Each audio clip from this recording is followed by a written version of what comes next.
गुरुर्ब्रह्मा गुरुर्विष्णु गुरुर्देव महेश्वर गुरुरेव परं ब्रह्म तस्मै श्री गुरवे नमः। এখন প্রথমে আমাদের যেটা প্রয়োজন সেটা হলো যে জীবনের উদ্দেশ্য বা লক্ষ্য কী, গন্তব্য কী, ওইটাকে আগে ঠিক করা, তারপরে সেখানে পৌঁছবার উপায় জানা। এটাই হচ্ছে কাজ। যে পৃথিবীতে যে আমরা মানুষ হয়ে এসেছি, কি হলে আমরা বুঝবো যে আমাদের জীবনটা সার্থক হলো বা আমরা জীবনে সফল হলাম, কোন মাপকাঠিতে বিচার করব? মাপকাঠিটা একটাই, সবার ক্ষেত্রেই একই। মাপকাঠিটা হলো আনন্দ। যদি আমি আনন্দে থাকি তাহলে আমি সফল, যদি আনন্দে না থাকি তাহলে আমি ব্যর্থ। সবার জন্যই এটা। টাটা মানে একদম কি বলবো, ধনী থেকে গরিব থেকে সাধু থেকে গৃহী সকলেরই জীবনের উদ্দেশ্য হচ্ছে আনন্দে থাকা। রামকৃষ্ণদেব এটাই বলেছিলেন, ভগবান লাভ। ভগবান লাভ মানে হচ্ছে আনন্দ লাভ। কেন ভগবান কাকে বলে? আনন্দকে বলে। উপনিষদে আছে ভগবানের সংজ্ঞা রস বৈশ, তিনি রসস্বরূপ। রস বৈশ, ভগবান হচ্ছে রসস্বরূপ মানে আনন্দ স্বরূপ। এবার সেই আনন্দ কাকে বলে না, আনন্দ আর সুখ এক জিনিস নয়। সুখ মানেই হচ্ছে তার সাথে সাথে দুঃখ মিশে থাকবে। সুখ হলে সুখের সঙ্গে দুঃখ অঙ্গাঙ্গিভাবে জড়িত। আর সুখ হচ্ছে ক্ষণস্থায়ী, এই আছে এই নেই। আর আনন্দ হচ্ছে পার্মানেন্ট, আনন্দ হচ্ছে চিরস্থায়ী। হ্যাঁ, আনন্দ হচ্ছে চিরস্থায়ী। সুখের একটা কারণ থাকে, আনন্দের কোনো কারণ নেই। আনন্দ হচ্ছে অকারণ। একটা বাচ্চা শিশু, হ্যাঁ, সে হয়তো কাঁথায় শুয়ে হাত পা ছুঁড়ছে, ফোগলা মুখে হাসছে, নিজের আনন্দে নিজে বিভোর হয়ে আছে, কোনো কারণ নেই। অকারণ আনন্দ, কজলেস। সুতরাং আনন্দ হচ্ছে অকারণ। এটা স্বতঃস্ফূর্ত, স্পন্টেনিয়াস, আপনা হাতে হবে। ঠাকুরের কাছে দক্ষিণেশ্বরে ভক্তরা এসেছে, সাধুরাও এসেছে, দু একজন সাধু এসেছে। ঠাকুর আপন মনে নিজে নিজে একা একা বসে বসে কোনো কারণ ছাড়া ফিকফিক করে হাসছেন। তখন একজন সাধু আর একজন সাধুকে ইশারা করে বলছেন, দেখো দেখো ইসকো পরমহংস কয়তা হ্যায়। বলছে দেখো এই হচ্ছে পরমহংসের অবস্থা। ঠাকুর মাস্টারমশাইকে বলছেন, কি জানি আমার খালি হাসি পাচ্ছে, আমার হাসি পাচ্ছে। বাচ্চার মতো, শিশুর মতো, কোনো কারণ নেই, অকারণ। মানে ভিতরে যে আনন্দটা বইছে সেটা সবসময় তিনি চেপে রাখতে পারছেন না, তার বহিঃপ্রকাশ হচ্ছে। মায়ের মধ্যে ওই আনন্দের পূর্ণ ঘর সবসময়ের জন্য বসানো আছে, কিন্তু মা যেহেতু মানে মহিলার শরীর নিয়ে এসেছেন সেই জন্যে, এবং চাপবার ক্ষমতা ভীষণ, সেই জন্যে মা সেটাকে গোপন রাখছেন, বাইরে শান্ত। আর ঠাকুর পুরুষ শরীর ধেই ধেই করে কীর্তনে নাচতে কোনো বাধা নেই। তার আনন্দকে তিনি একেবারে ফোয়ারার মতো ছেড়ে দিচ্ছেন, উৎসাহিত হচ্ছে। দুধ উদলে যাওয়ার মতো ঠাকুরের আনন্দ উদলে যাচ্ছে। ঠাকুরের যে কটা ছবি আছে সমাধিস্থ অবস্থায় তোলা। ঠাকুর জানেন না যে কখন তার ওই ছবি তোলা হয়েছে। যে ছবি ঠাকুরের মন্দিরে পুজো হয় ওই ছবিটা হচ্ছে তার অজান্তে তোলা হয়েছে।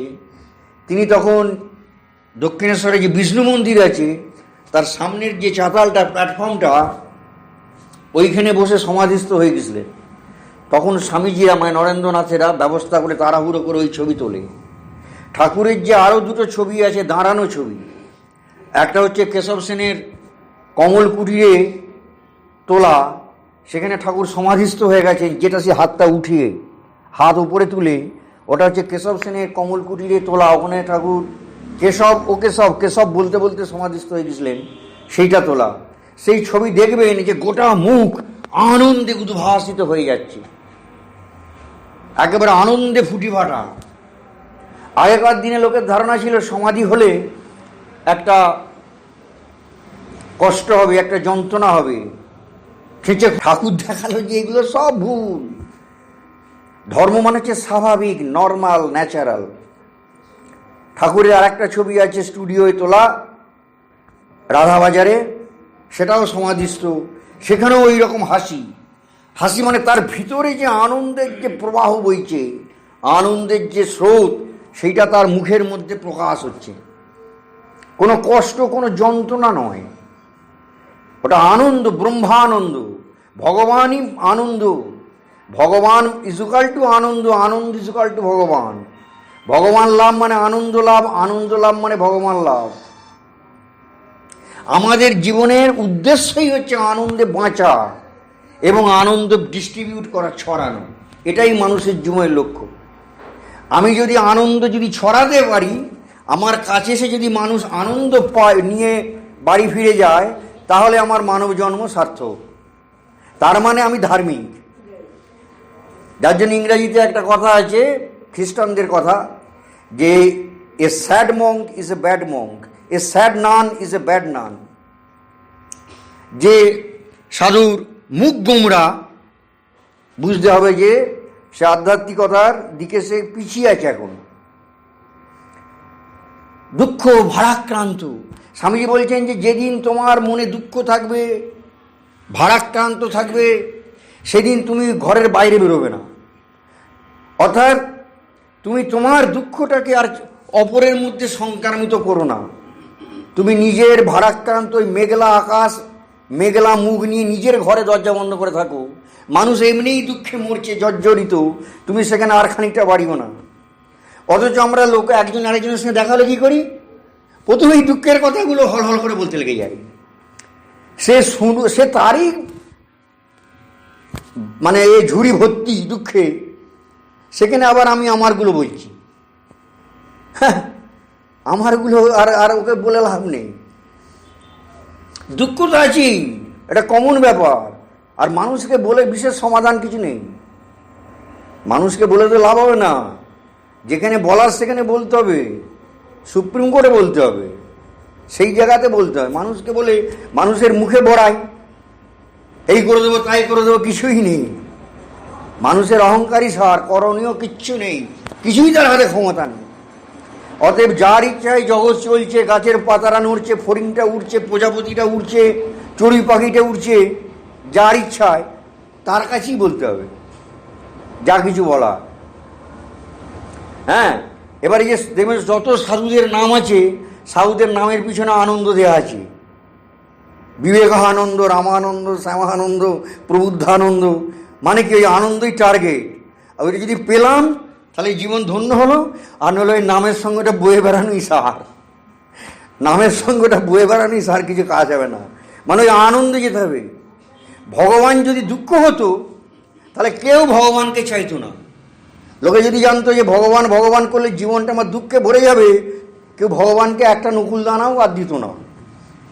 যেহেতু ভগবানের নাম হচ্ছে সচ্চিদানন্দ, সচ্চিত আনন্দ, ভগবানের আর একটা নাম হচ্ছে সচ্চিদানন্দ, সেই জন্যই তার কাছে আমরা আছি।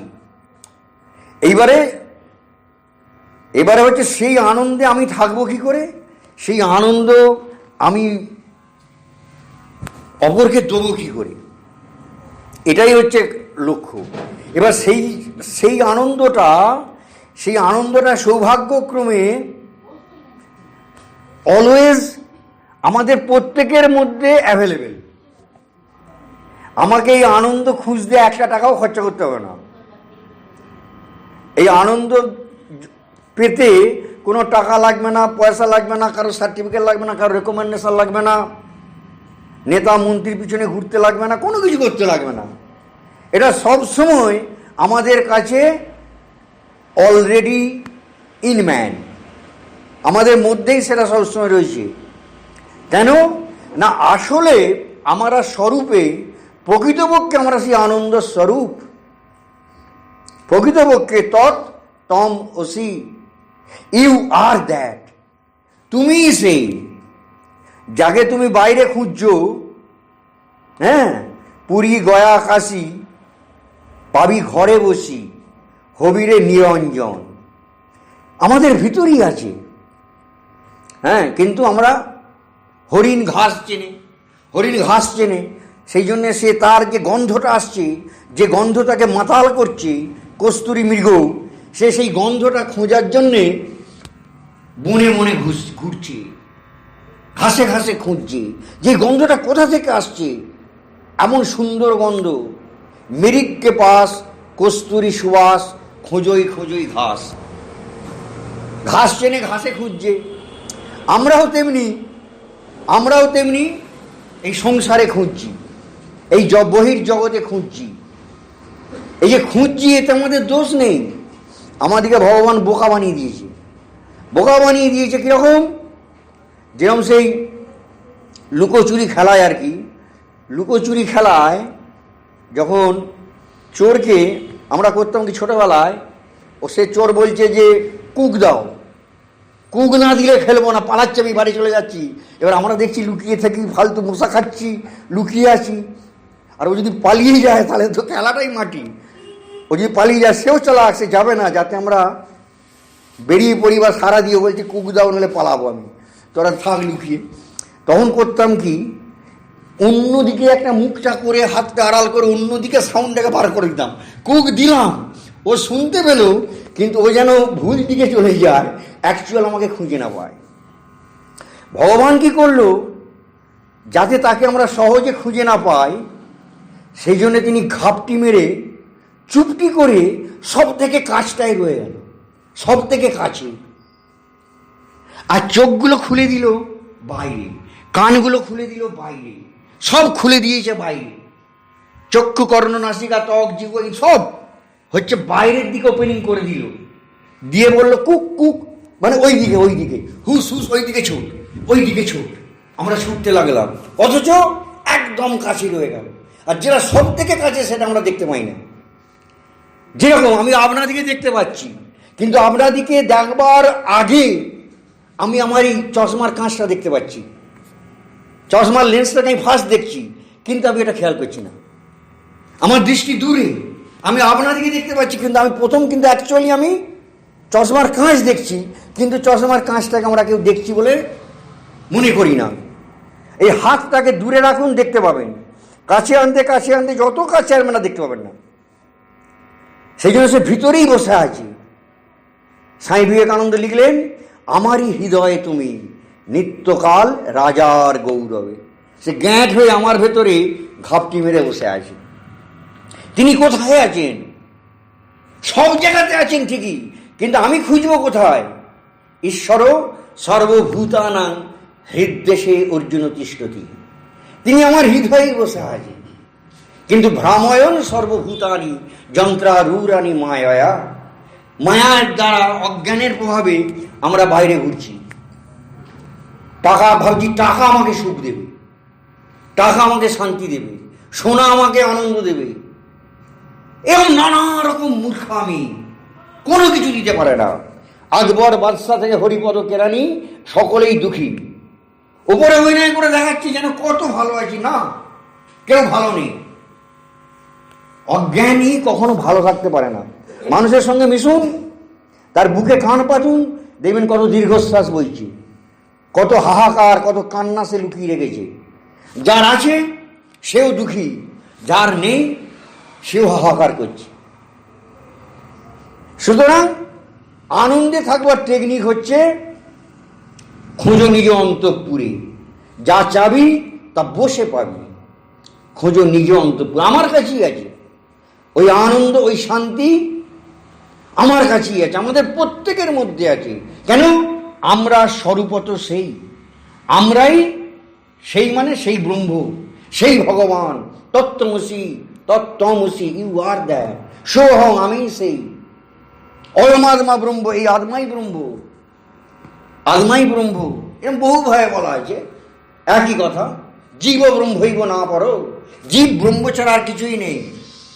জীব ব্রহ্মৈব না পরো, জীব ব্রহ্ম ছাড়া অন্য কিছু নেই। এই যে শিবরাত্রিতে শিব পূজা করলাম, অ্যাকচুয়াল শিব হচ্ছে আমরাই। শিব কোথায়? রামকৃষ্ণ বললেন যত্র জীব তত্ত্ব শিব, যেখানেই জীব সেখানেই জীব। জীব অজ্ঞানে দেখছি জীব, চোখ রোগড়ে দেখলেই দেখবো শিব। অজ্ঞানে জীব দেখছি, চোখ রগড়ালে মানে জ্ঞানের দৃষ্টিতে যেই দেখবো দেখবো শিব। কেন? সে ছাড়া আর দ্বিতীয় কিছু নাই। সে একম এবার দ্বিতীয় দুই নাই, সেই আছে বহুরূপে সম্মুখে তোমার। শুধু আমাদের কি খেয়াল থাকে না, খেয়াল থাকে না, মায়ার প্রভাব মারাত্মক। এই বারে বারে খেয়াল করাতে হবে। জানা কথা, নতুন কথা যে কিছু বলছি তা নয়, সেই একই old wine in a new bottle. পুরনো মদ, বোতলটা আলাদা। হ্যাঁ, আমরা সবাই আমরা সব জানি, কিন্তু বারবার এগুলো শুনতে হয়, বারবার শুনতে হয়। কেন? তবে যদি মনে রেখাঘাত করে, তা নাহলে সেই জলের উপরে লাইন টানার মতো সঙ্গে সঙ্গে মুছে যাবে, সঙ্গে সঙ্গে মুছে যাবে। ঠাকুর বলছেন যে কংক্রিটের দেয়ালে পেরেক মারার মতো। হ্যাঁ, পেরেক ভেঙে যাবে সব ভালো, কিন্তু দেয়ালে ঢুকবেই না। আমরা সব প্ল্যান করে বসেই আছি যে কোনো মহারাজ আমাদেরকে কিছু করতে পারলো না, হ্যাঁ, আর এই মহারাজ পারবে, মানে চ্যালেঞ্জ। দেখি কোনো মহারাজ কিছু করতে পারে না।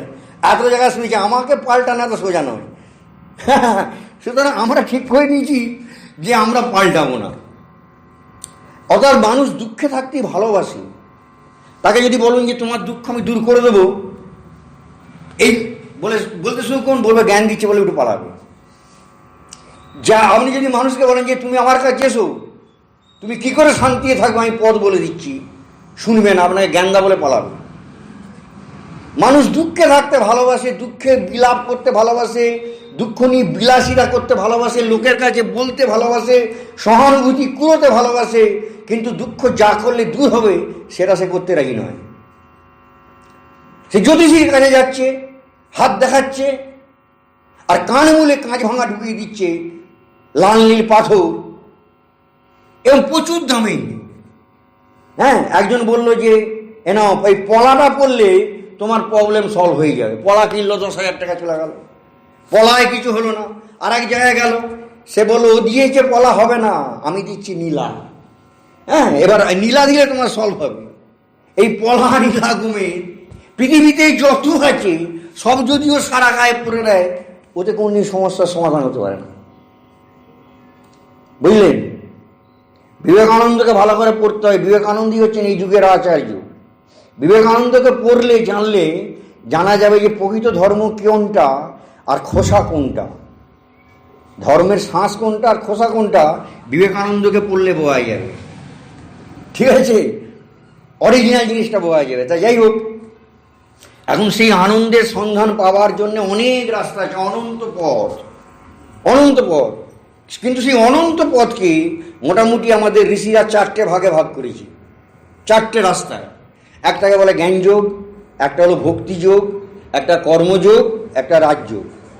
জ্ঞানযোগ, ভক্তিযোগ, কর্মযোগ এবং রাজযোগ, এই 4টে রাস্তায় যে কোনো একটা দিয়ে যদি যাওয়া যায়, তাহলেই আমরা পৌঁছে যাব ওই আনন্দের রাজ্যে, ওই শান্তির রাজ্যে আমরা পৌঁছে যাবো, যে কোনো একটা ধরলে।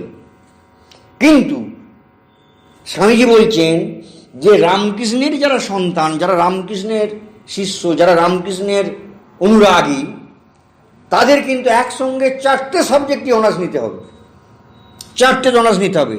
তা নইলে তার জীবনটা রামকৃষ্ণ মুসায় দ্রুত হয়নি। এই হচ্ছে স্বামীজির ভাষা। মানে ঠাকুরের ভাবে ঠিক হলো না, এক ডেলে হয়ে গেলাম। আমি হয়তো একটা কলা গাছ হলাম, কি একটা পেঁপে গাছ হলাম, কিন্তু বটগাছ অশ্বত্থ গাছ হতে গেলে একসঙ্গে 4টে। অর্থাৎ আমাদের জীবনটাকে এমনভাবে আমরা চালাবো যেন 4টে যোগেরই অনুশীলন হয়ে যায়। হ্যাঁ, ভক্তিযোগ, এটা সবাই জানে, এটাই বেশি করে লোকে। ভক্তিযোগ, ভক্তিযোগ মানে হচ্ছে ভগবানকে ভালোবাসা। এবারে ভগবানকে পাবো কোথায় যে ভালোবাসবো? ওই জন্যই দেওয়া হয়েছে ইষ্ট। ওই জন্যে গুরুদেব একটা ইষ্ট দিচ্ছে। অর্থাৎ সেই অনন্ত, তার অনন্ত রূপ, অনন্ত নাম, 33 কোটি, কি কোটি কোটি প্রত্যেকটা মানুষের একার হতে পারে, আমার দরকার নেই। আমার হচ্ছে যে একটা ফিক্সড নেব, একটা ফিক্সড, তাকে বলে ইষ্ট, চুজেন ডেটি। সেটা আমার গুরু নির্দিষ্ট করে নিয়েছে, এই তোমার ইষ্ট, এই তোমার টার্গেট। তাহলে ভগবানকে আমি ওই জায়গায় নিয়ে চলে এলাম। ঠিক আছে, যে শ্রীরামকৃষ্ণের অনুরাগী তার ভগবান হয়ে গেল শ্রীরামকৃষ্ণ। এবার তাকে ভালোবাসে। এবার এই ভালোবাসতে গেলে আমাকে প্রথমেই ভাবতে হবে যে তিনি জীবন্ত, জীবন্ত। ঠিক আছে, এবার এই ভালোবাসা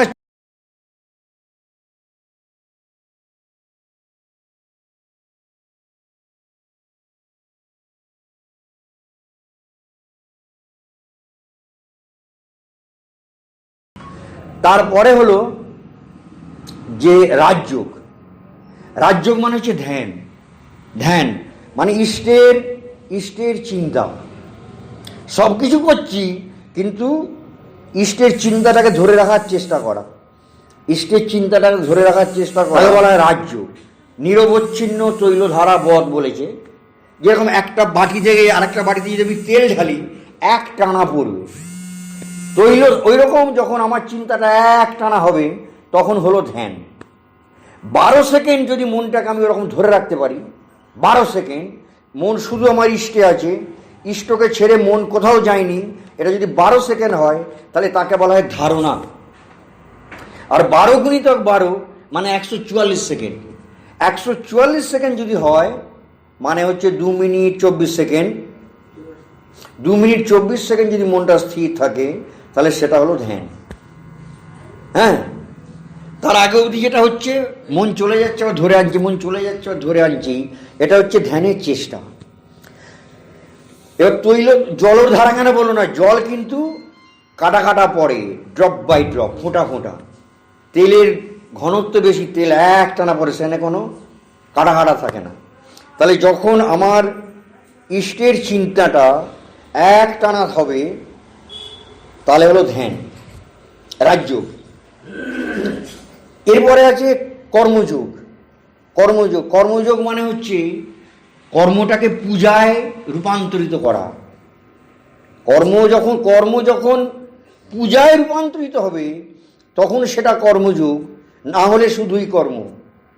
কর্ম প্রচুর করলে অনেকে বলে যে কর্মযোগী, উনি খুব কর্মযোগী ছিলেন, বাজে কথা। কর্মী ছিলেন বলা যায়, কর্মযোগী ছিলেন বলা যায় না। কর্ম প্রচুর করলেই চিত্ত শুদ্ধ হবে, ভগবান লাভ হবে না। তাহলে হাওড়া স্টেশনের কুলিরা আগেই পেয়ে যেত, ওরা অনেক খাটে আমাদের থেকে বেশি। ওটা নয়, কর্মটা পুজো হচ্ছে কিনা, অর্থাৎ প্রথমে হবে কর্ম এবং পুজো পাশাপাশি, ওয়ার্ক অ্যান্ড ওয়ারশিপ। তারপরে ওইটা করতে করতে করতে করতে হবে ওয়ার্ক অ্যাজ ওয়ারশিপ। কাজ করছো এমনভাবে করো যেন পুজো করছো। হ্যাঁ, এইভাবে। বেলুড় মঠে একজন মহারাজ হয়েছিলেন, হ্যাঁ, সে ফিজিক্সের উনি এমএসসি। তার বাবা ছিল ডিস্ট্রিক্ট ম্যাজিস্ট্রেট, তার একমাত্র ছেলে বেলুড় মঠে সাধু হয়েছে। তার বাবা তো খেপে বোম, হ্যাঁ, যে আমি এত স্বপ্ন নিয়ে করে ওকে ফিজিক্সে এমএসসি করালাম, এত পড়াশোনায় ভালো, আর ছেলেটা সাধু হয়ে গেল। রেগে মেগে বেলুড় মঠে গেছে, গিয়ে সেক্রেটারি মহাজকে বলেছে যে আমার ছেলে কোথায় বার করে দিন।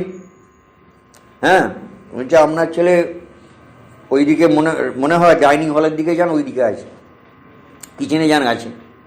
তার ওইখানে গিয়ে দেখছে যে হ্যাঁ, যেখানে সাধুরা সব বসে সবজি কাটছে সেইখানেতে ওনার ছেলেও বসে কুমড়ো কাটছে। সব সাধুদের সঙ্গে ওনার ছেলে বসে নাম ধরে রেখেছে, চলা গর্জন কি।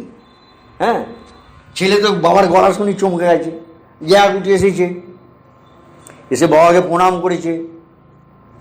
বলছে তোর কি মাথাটা খারাপ হয়ে গেছে? বলছি কেন? বলছে তুই বাড়ি ছেড়ে এইখানে এসেছিস বেলুড় মঠে এই ন্যাড়াদের সঙ্গে বসে বসে কুমড়ো কাটবি বলে? চল বাড়ি চল, তোর যদি কুমড়ো কাটার বাড়ি এত শখ, আমি তোকে লরি কুমড়ো কিনে দেবো, ঘরে বসে কাটবি। তোকে ওই লরি কুমড়ো কিনে দেবো, ঘরে বসে কাটবি।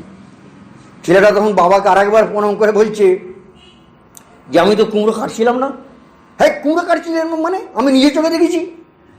বলল, না, আমি পুজো করছিলাম। এই মন্দিরে যেরকম যে মহারাজ পুজো করছেন, আমরাও এইখানে এই যে কুমড়ো কাটছি, যেটা বাইরে থেকে মনে হচ্ছে আমিও কিন্তু পুজো কাটছি বা পুজো করছি। এই যে ওয়ার্ক অ্যাজ ওয়ারশিপ, কর্মটা করছি পুজোর মতো করে। এই করতে করতে একটা জায়গায় আসবে যেখানে কর্ম আর পুজো মিশে একাকার হয়ে যাবে, সেখানে হয়ে যাবে ওয়ার্ক ইজ ওয়ারশিপ। সেখানে কর্মটাই পুজো হয়ে যাবে, আর কোনো তফাৎ নেই। হ্যাঁ, এই তিনটে স্টেজ। আর পুজো মানে কি? পুজো কাকে বলে? পুজো মানে হচ্ছে ভগবানের সেবা। এই যে মন্দিরে পুজো হয়, ওটা কি? সেবা করা হয়।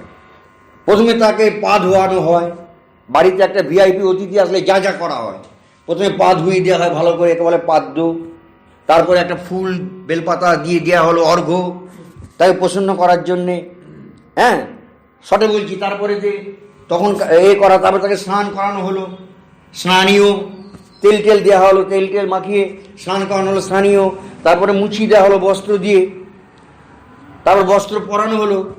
তারপরে যে তখন তো এসব সেন্ট ছিল না, এই পন্ডস নিভিয়া, তখন দেবদেবীদের জন্য সব একটাই ছিল, সেটা হচ্ছে যেটা না, এই চন্দন, গন্ধ যে বলো না, গন্ধ পুষ্প, গন্ধ মানে হচ্ছে চন্দন, সাদা চন্দন, লাল চন্দন, ওইটাই ছিল তাদের সব। পেন্টিং করে দিলাম ভালো করে। হ্যাঁ, এই সব করে তারপরে তাকে ভালো করে একটু খেতে দিলাম নৈবেদ্য। তারপর হাত মুখ ধোবার জল দিলাম আজমনীয়, পান খেতে দিলাম তাম্বুলং। এই মানে তার সেবা। তাহলে ভগবানের সেবাকে বলা হয় পুজো। এইবারে আমরা তাহলে যখনই এই কাজগুলোকে করব, যেন ঠাকুরের সেবা করছেই মনে করে। মা যেরকম বলেছেন, কাজ আর কার? কাজ তো ঠাকুরেরই তো কাজ। ওই তার কাজ করছি, মানে পুজোই করছি। এই যে আমি বক্তব্য রাখছি, এর দ্বারা আমি তার পুজোই করছি, কারণ তিনিই আছেন, তিনিই বলছেন, তিনিই শুনছেন। অতএব এর দ্বারা আমি পুজো করছি সবভাবে। আমি যে নিজের সঙ্গে নিজে যখন লড়াই করি, নিজের দুর্বলতার সঙ্গে, সেটাও পুজো। আমি যখন বাইরের শত্রুর সঙ্গে লড়াই করি, সেটাও পুজো। পূজা তাঁর সংগ্রাম অপার। এই যে যুদ্ধ, এটাই হচ্ছে পুজো। এবং এই যুদ্ধ করতে করতে আমরা মাঝে মাঝে হেরে যাব, পড়ে যাব, কাঁচা খাবো। সদা পরাজয় তাহা না ডরাক তোমা। তাতে ভয় পেলে হবে না, ধুলো ঝেড়ে আবার উঠে পড়তে হবে। হ্যাঁ, এই যুদ্ধ করে করে করে করে কি করতে হবে? হৃদয়টাকে শ্মশান বানাতে হবে। শ্মশান কেন বানাতে হবে? শ্মশানে শিব ঠাকুর থাকে, শ্মশানে মা কালী থাকে। কেন আসছে না? বিল্ডিং বানানো আছে, হৃদয়ে রাজপ্রাসাদ বানিয়ে দিয়েছি, সুন্দর সুন্দর বিল্ডিং, সেই জন্য আসছে না। সেই বিল্ডিংগুলোকে বুলডোজার মেরে গুঁড়োতে হবে। সেই বিল্ডিংগুলোর নাম কি? স্বার্থ, সাধ, মান। চূর্ণ হোক স্বার্থ, সাধ, মান। হৃদয় শ্মশান, নাচুক তাহাতে শ্যামা। এই হচ্ছে বিবেকানন্দের মধ্যে পুজোর ডেফিনিশন। বিবেকানন্দের মধ্যে পুজোর সংজ্ঞা হচ্ছে, পূজা তাঁর সংগ্রাম অপার, সদা পরাজয় তাহা না ডরাক তোমা। চূর্ণ হোক স্বার্থ, সাধ, মান। হৃদয় শ্মশান, নাচুক তাহাতে শ্যামা।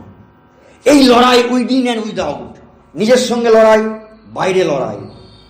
মাঝে মাঝে হেরে যাব, ভয় না পেয়ে আবার চেষ্টা চালাবো, লেগে থাকতে হবে।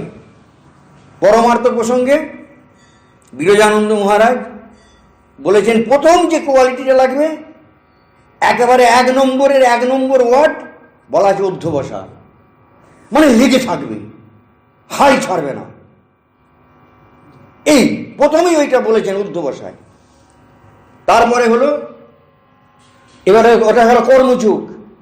হ্যাঁ, অর্থাৎ ঠাকুরের ভাষায় শিবজ্ঞানে জীব সেবা। বিড়ালটাকে খেতে দিচ্ছেন, মনে করুন যে আমি ঈশ্বরকেই দিচ্ছি। কুকুরটাকে খেতে দিচ্ছেন, ঈশ্বরকেই দিচ্ছি। যে মানুষটা সাহায্য চাইতে এসছে আপনার কাছে, তাকে সাহায্য করে মনে করুন যে ভগবান দয়া করে আমার সেবা নিয়ে আমাকে ধন্য করলেন। ভগবান কৃপা করে আমার সেবা নিলেন এবং আমি সেবা করে ধন্য হলাম। তাহলে এটাই হয়ে গেল পূজা, কর্মযোগ। আর আছে জ্ঞানযোগ। জ্ঞানযোগ মানে হচ্ছে বিচার, যে আমি কে, হু অ্যাম আই, আমি কে, আমি কি এই শরীরটা? বাজে কথা, বিচার করলে দেখা যাবে শরীর নয়। শরীর মানে কি? শরীর মানে হচ্ছে আলু, পটল, মূলো, ভাত, ডাল, তার একটা বিজ্ঞান। এছাড়া আর কিছু আছে? শরীর মানে আলু, পটল, মূলো, এইসব ছাড়া আর কিছু আছে? আর কিছুই নেই। অথচ আমি মনে করছি আমি শরীর, কিন্তু আমাদের অনুভবে কি আছে যে আমি আলু, পটল, মূলো, আমি চারটি খাবার? এটা কি আমাদের অনুভবে আছে? নেই। আবার এই শরীরটা আমি হব কি করে? এ তো আমার সঙ্গে কোনো সম্পর্ক ছাড়াই এ আপনা হাতে চলছে, নিজে নিজেই এ কাজ করে চলেছে। সুতরাং শরীর কোনো নাউন নয়, শরীর হচ্ছে ভার। শরীর বিশেষ্য পদ নয়, শরীর হচ্ছে ক্রিয়াপদ। শরীর মানে একটা প্রসেস, একটা পদ্ধতি। অক্সিজেন ঢুকছে, বিক্রিয়া হলো, খাবারের ভেতর থেকে এনার্জি বেরোলো, কার্বন ডাইঅক্সাইড বেরিয়ে চলে গেল, হ্যাঁ, রক্ত সঞ্চালন হচ্ছে।